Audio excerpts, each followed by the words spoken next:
Assalamualaikum warahmatullahi wabarakatuh. Halo Sobat Unikata, selamat datang di podcast Unikata. Kali ini kita akan membahas topik yang sangat menarik dan bermakna, yaitu menghadirkan jiwa perawat dalam lingkup masyarakat. Dengan tema menghidupkan nilai-nilai keperawatan dalam kegiatan sosial sehari-hari. Bersama saya, Diana Darusia, dan narasumber kita, Ayesya Filia, seorang mahasiswa perawat yang sangat inspiratif. Beliau juga aktif dalam berbagai kegiatan sosial di masyarakat. Halo Kak.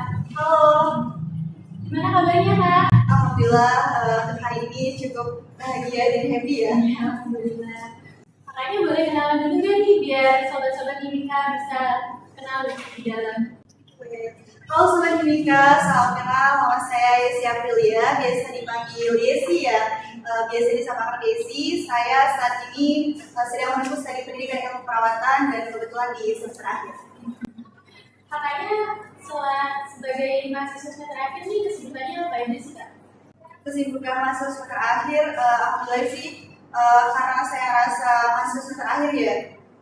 Dari awal itu memang udah planning kalau di semester akhir saya bakal banyak mengurangi aktivitas. Jadi kalau untuk sekarang kesibukannya apa? Hanya kuliah, berangkat kuliah, pulang, terus ngerjain skripsi, dan juga selain dari itu udah nggak aktif lagi di beberapa kegiatan, udah jarang aktif di kegiatan luar gitu. Kecuali kalau misalnya ada undangan atau memang dibutuhkan baru saya itu sih kesibukan. Aku boleh gak Kak cerita kegiatan apa aja sih yang dulu Kakak aktif gitu? Kayak sebelum jadi semester 7 ini kan Kakak mengurangi aktivitas kan? Sebelumnya tuh Kakak aktif di kegiatan apa aja sih selain di dalam kampus, luar kampus itu gimana? Oke, jadi sebenarnya dulu sebelum saya menjadi mahasiswa terakhir, memang kegiatan yang cukup dikatakan sangat padat gitu ya, karena dari awal maba saya sudah mengikuti berbagai kegiatan baik itu di internal kampus maupun juga eksternal kampus gitu kan. Kalau untuk di internal itu saya mengikutinya ya organisasi mahasiswa seperti kalau di fakultas kesehatan mengikutinya BEM fakultas. Selain dari itu, saya juga mengikuti UKM untuk yang tingkatan universitas, yaitu UKM PKM, dan kebetulan saya di UKM PKM salah satu demisioner ketua UKM PKM yang periode lalu gitu ya. Selain dari itu juga saya lebih aktif di kegiatan pengambilan sosial dan juga penelitian. Di luar dari itu mungkin kalau di kampus saya juga tergabung di Satgas PPKPT guys. Jadi Satgas PPKPT itu Satuan Tugas Pencegahan dan Penanganan Kekerasan Seksual untuk di lingkungan kampus. Itu yang di kampus ya. Mungkin banyak lagi kegiatan yang di kampusnya memang yang tidak terjadwal tapi sudah ada planning gitu. Kalau untuk kegiatan di luar kampus, saya lebih aktif di kegiatan genre Generasi Perencana Kabupaten Jombang. Kebetulan saya salah satu pengurus genre Jombang dan juga aktif di forum Rumah Darah, jadi Rumah Darah Anak Kabupaten Jombang. Sebenarnya kalau diceritain kegiatan sebelum menjadi mahasiswa semester akhir ya, baik internal maupun eksternal itu kayaknya bisa dikatakan sangat padat sih. Soalnya saya tipikal mahasiswa yang hobi berkegiatan di luar kampus. Senang sekali ya Kak kegiatannya. Alhamdulillah sangat. Nah, sebagai mahasiswa keperawatan yang banyak ikut kegiatan sosial tuh Kak, menurut Kakak nilai-nilai utama apa yang menjadi dasar seorang perawat ketika berinteraksi dengan masyarakat? Nilai-nilai keperawatan ya, sebenarnya secara teori nilai-nilai dalam perawatan itu kan banyak ya, mulai kita nilai-nilai seperti yang paling utama itu memartabatkan manusia, kemudian juga otonomi, kemudian keadilan, beneficence, kemudian non-maleficence, kemudian veracity, fidelity, compassion, profesionalisme bahkan, dan juga integritas. Itu nilai-nilai yang harus kita pegang dalam kita sebagai perawatan. Tapi pada saat itu kan secara teori ya, kalau dibahas secara teori itu cukup banyak nilai-nilai keperawatan yang harus kita pegang. Tapi selama untuk terjun ke masyarakat yang saya pegang itu prinsipnya pertama adalah memartabatkan manusia. Kenapa kita memartabatkan manusia? Sejatinya setiap individu itu kan mempunyai segala perbedaan gitu ya, mulai dari ragam budayanya, agama, ras, dan lain sebagainya. Jadi kita harus memartabatkan manusia. Selain dari itu, yang paling penting beneficent. Jadi ketika kita menjadi seorang perawat yang dominannya ke masyarakat, apalagi perawat itu harusnya tidak menangani secara fisik tapi biopsikososial spiritual gitu kan. Jadi Indonesia yang harus berbuat baik, kemudian veracity, kejujuran itu juga paling penting, dan juga compassion. Jadi kita sebagai perawat ketika terjun ke masyarakat itu harus mempunyai nilai empati atau belas kasihan yang sangat besar, dan juga profesionalisme sih tentunya nggak terlalu penting. Selain dari itu tentunya tetap banyak nilai peran yang harus dipegang. Jadi dulu ya guys, menjadi dasar seorang perawat untuk terjun di masyarakat. Nah, gimana sih menurut kakak nih kalau kita tuh menghadirkan jiwa keperawatan di lingkungan masyarakat? Menurut kakak sendiri? Kalau menghadirkan jiwa perawat tadi yang sebelumnya saya bahas ya, banyak sebenarnya nilai-nilai yang harus kita pegang ketika menjadi seorang perawat. Tetapi kembali lagi ke prinsip kita ataupun prinsip individu ataupun juga orang lain, itu tentu mereka udah mempunyai cara pandang mereka sendiri itu. Kalau saya pribadi, ketika menghadirkan peran perawat di lingkungan masyarakat itu yang pertama, kembali lagi memartabatkan manusia. Bagaimana caranya ketika kita turun ke lapangan, kita bertemu sama pasien, kita bertemu di lingkungan sosial masyarakat itu, ya kita harus memanusiakan manusia gitu ya, bahasa agak kasarnya itu, memanusiakan manusia. Kemudian yang paling penting empati. Itu kita harus punya nilai compassion, belas kasih gitu ya, empati. Dan juga kan kalau kita kenal perawat itu kan adalah ini ya, awareness harus tinggi gitu. Jadi ketika kita berada di masyarakat harus mempunyai nilai kepedulian yang sangat tinggi dan juga tetap profesionalisme. Jadi intinya nilai pertama itu kita sebagai anak keperawatan dalam berinteraksi pada masyarakat itu kita harus mempunyai nilai yang tinggi dan empati yang tinggi juga. Dalam kegiatan sosial kak, seperti bakti kesehatan, bagaimana perawat bisa menunjukkan empati dan kepedulian yang menjadi ciri khas profesi? Oke, balik lagi ya. Kalau misalnya ketika ada bakti sosial, bagaimana cara kita memberikan atau menunjukkan ciri khas kita nih sebagai perawat? Kembali lagi dari tokoh perawat kita sendiri, Florence Nightingale, itu kan mengajarkan bahwa beliau itu seorang perawat itu mother instinct gitu. Nah, gimana kita memahami konsep mother instinct itu? Mother instinct kan seorang ibu ya, berarti kan kalau seorang ibu itu tidak bisa didefinisikan karena dia memiliki nilai-nilai yang sangat luar biasa gitu. Tetapi ketika menjadi ciri khas kita, ketika kita turun di masyarakat, ketika bakti penyuluhan, itu yang pertama aware lagi, kembali lagi tetap dimanapun kita berada, kita harus tetap peduli. Gimana cara kita menunjukkannya?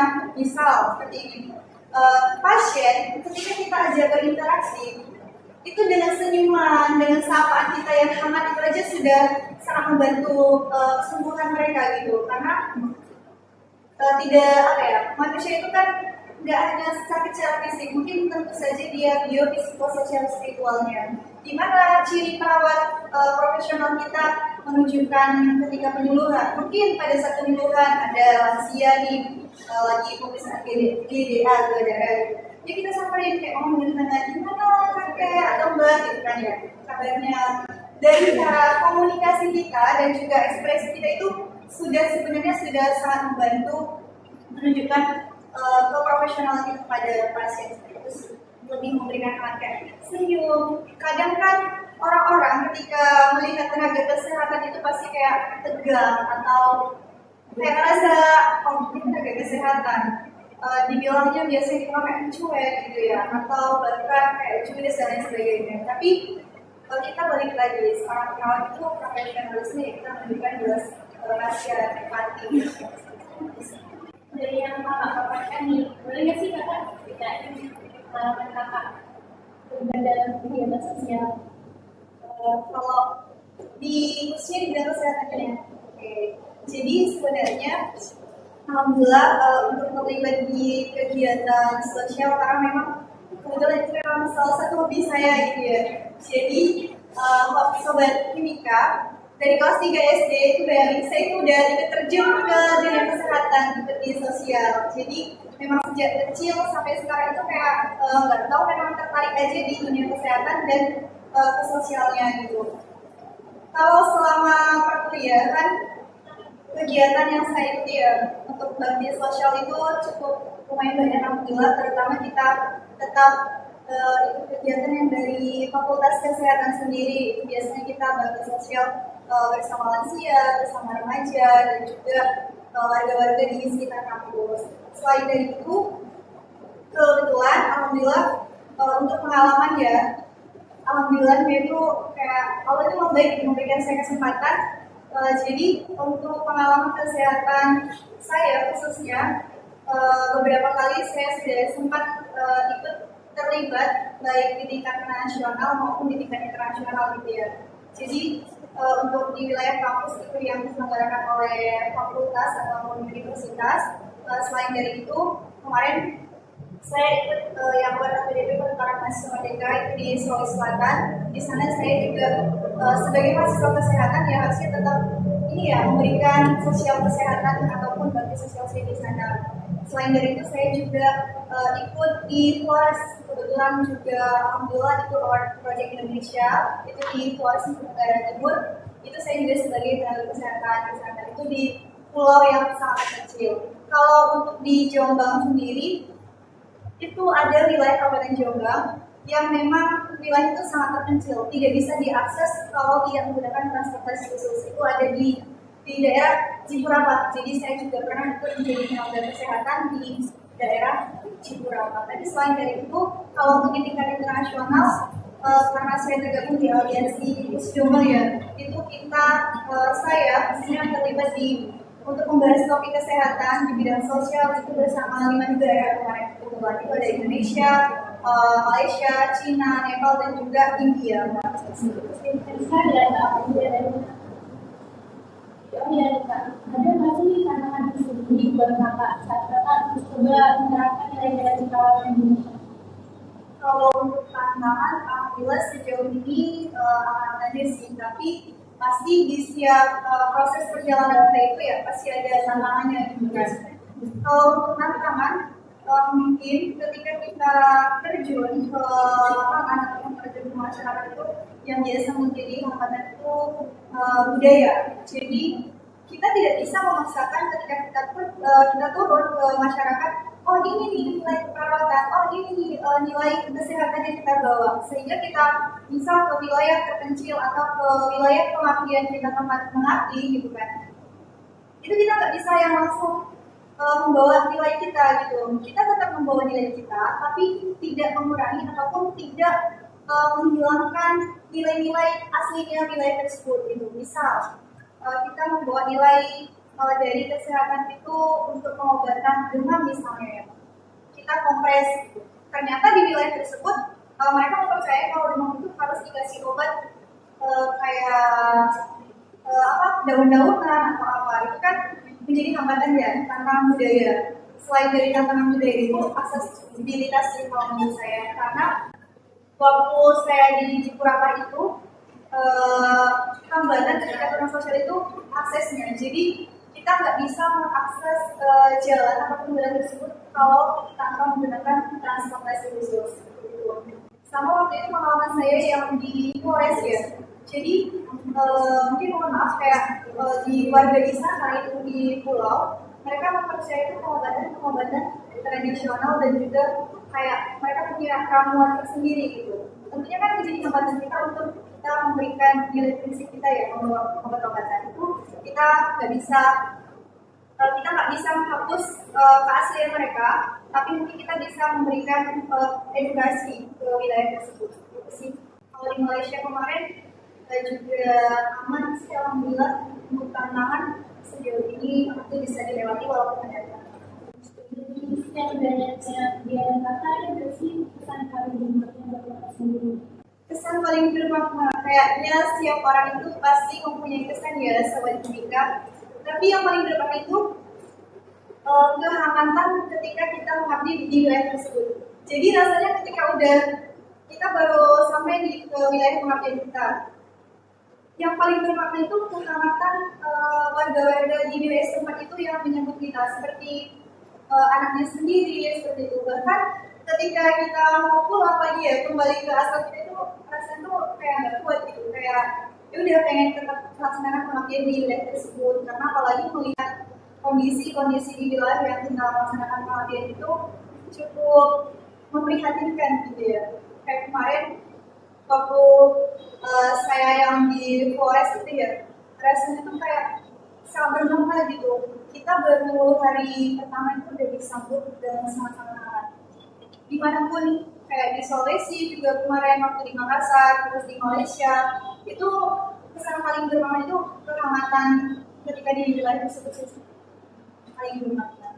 Menurut Kak Yesi sendiri, bagaimana kontribusi perawat dapat menginspirasi masyarakat untuk lebih peduli terhadap kesehatan dan sisi kontribusi perawat ya?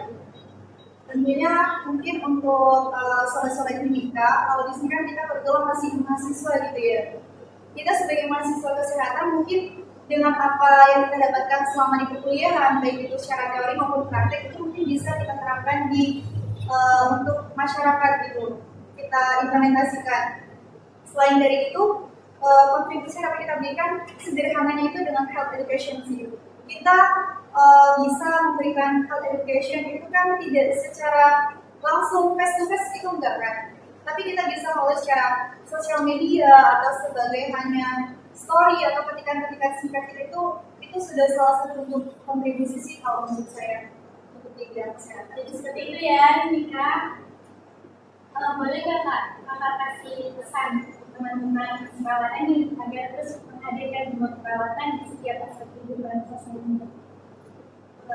Kalau pesan ya, pesan dan kesan gitu. Khususnya untuk selama ini mungkin yang selalu dijustifikasi oleh masyarakat gitu ya, bahwa tenaga kesehatan itu cuek gitu, tenaga kesehatan itu kayak wajahnya tuh kayak seram banget gitu kan, apalagi kalau misalnya kita sama anak-anak melihat yang berseragam putih-putih itu udah takut. Nah mungkin pesan dan kesan menurut saya sih, ketika kita menjadi perawat nantinya, walaupun saat ini masih menjadi mahasiswa kesehatan, kan nanti tetap ada turun ya ke lapangan. Tetap kita menghadirkan jiwa kita itu yang empati, kemudian yang memiliki kehangatan, kepedulian. Kembali lagi seperti Florence Nightingale, tokoh perawatan kita itu sudah mengajarkan bahwa perawat itu sebenarnya ada insting gitu. Jadi gimana pun caranya ketika kita keluar, kita ke masyarakat dan terapkan di dalam diri itu, kamu itu mother instinct gitu loh. Gimana sebenarnya menjadi mother instinct itu yang nantinya akan membantu ke orang lain gitu. Dan pesan buat saya sih, tetap ketika kalian bertemu pasien atau pasien itu membutuhkan kalian, hadirkan benar-benar jiwa kepedulian, jiwa kehangatan, dan juga belas kasih kalian kepada orang lain, dan tentunya tetap jangan lupa harus tetap memanfaatkan manusia. Dan dimanapun berada harus tetap memberikan bermanfaatan buat orang. Dan terakhir nih Kak, kata-kata apa yang ingin Kakak sampaikan untuk mengembangkan profesi keperawatan dalam membangun masyarakat yang lebih peduli dan berempati? Saya untuk tenaga profesi keperawatan mungkin tetap bersama-sama kita mengayomi, bersama-sama kita mendampingi masyarakat mungkin dengan secara sederhana kita memberikan health education untuk meningkatkan derajat kesehatan lagi ya, khususnya di Indonesia. Banyak pada banyak sudah berbeda atas waktu dan inspirasinya hari ini. Semoga perbincangan kita bisa membuka mata dan juga hati kita sebagai perawat, karena sebagai perawat kita tidak hanya bisa memberikan perawatan medis, tapi juga bagaimana kita bisa memberikan kasih, empati, dan juga kepedulian terhadap sesama. Sampai jumpa di episode berikutnya dari Sini ke Atas. Tetap semangat menghadirkan jiwa perawat dimanapun kita berada. Wassalamualaikum warahmatullahi wabarakatuh. Waalaikumsalam warahmatullahi wabarakatuh. Terima kasih teman-teman. Terima kasih atas perhatiannya. One is the loneliest number that you